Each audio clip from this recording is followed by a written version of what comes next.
করে নাকি কোনো শত্রু আমার এই রাজ্য আক্রমণ? সেনাপতি আজি মোৰ বহু আৰু বংশকো মৰিছে সকলে। নাজানো কিবা অমংগল হব নেকি আমাৰ এই ৰাজ্যৰ।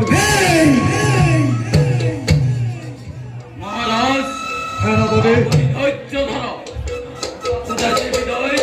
সেনাপতি শুনে আমি মরিব এই জ্বলন্ত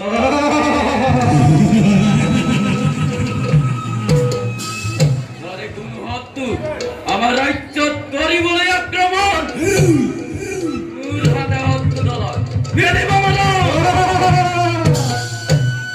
সেনাপতি মহারাজ তোমার এর বীর বাক্য শুনি নিজকে ধন্য মানিছে দৈত্যৰ আচনে। বাৰু সেনাপতি মহারাজ আজিলৈ সভাই ভংগ কৰা হওক।